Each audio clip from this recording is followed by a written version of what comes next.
Haryana cabinet की हुई अहम बैठक के बाद मुख्यमंत्री नायब सिंह सैनी ने प्रेस कॉन्फ्रेंस की और बैठक में कुल 24 एजेंडे रखे गए थे। ये मुख्यमंत्री नायब सिंह सैनी की तरफ से कहा गया। बैठक में 22 एजेंडों को स्वीकृति दी गई है। गौमाता की सुरक्षा के लिए सख्त कानून बनाया। गौशाला का बजट 500 करोड़ से अधिक किया गया है।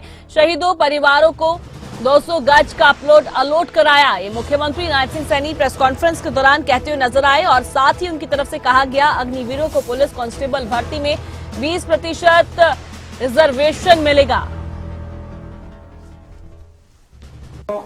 से हमारी सरकार लगातार गौ सेवा संरक्षण और संवर्धन के लिए अग्रणी भूमिका में काम कर रही है। हमारी सरकार का उद्देश्य है कि गौ माता की सुरक्षा के लिए हमने जो सख्त कानून बनाया है। पहले गौ सेवा आयोग का बजट केवल 2 करोड़ रुपए था।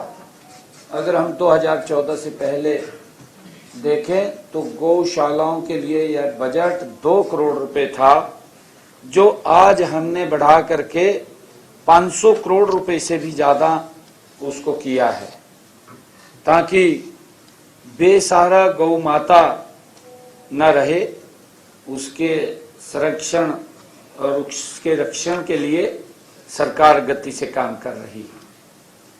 हमने नगर पालिकाओं के खातों में उसकी पारदर्शिता के लिए भी आज जो मंत्रिमंडल ने सहमति दी है, आज की बैठक में नगर पालिका लेखा संहिता 1930 को खत्म करने की मंजूरी दी गई है।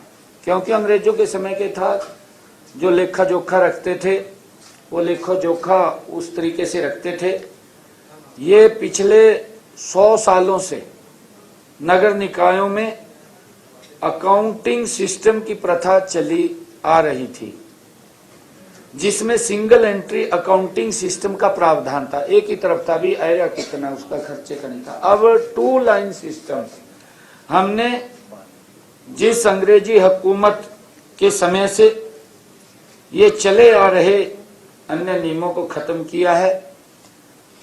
जो शहीदों के सम्मान में हमने बैठक में शहीद नायक संदीप की पत्नी श्रीमती गीता को फरीदाबाद के गांव अटाली में 200 वर्ग गज का आवासीय प्लाट देने की भी मंजूरी दी है। और 19 फरवरी 2019 को जम्मू और कश्मीर के पुलवामा में आतंकवाद विरोधी अभियान के दौरान नायक संदीप ने देश की रक्षा के लिए अपना सर्वोच्च बलिदान दिया था।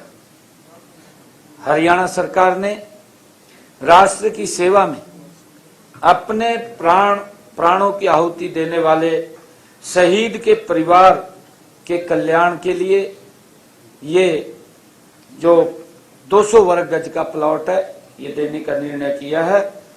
और 23-24 में हरियाणा के सभी जिलों में कुल 5120 अग्निवीर भर्ती हुए थे। 2024-25 के दौरान लगभग 2000 अग्निवीरों की हरियाणा से वो भर्ती हुई थी। और अब उनके लिए जो निर्णय कैबिनेट ने किया है, ये भी किया है कि पहले ये अलग अलग उसके अंदर कैटेगरीज में रखा गया था कि पुलिस का जो कांस्टेबल है उसमें 10% रखेंगे, माइनिंग गार्ड है उसमें अलग रखेंगे, और फॉरेस्ट गार्ड है उसके अंदर कुछ परसेंटेज वहां दी गई थी।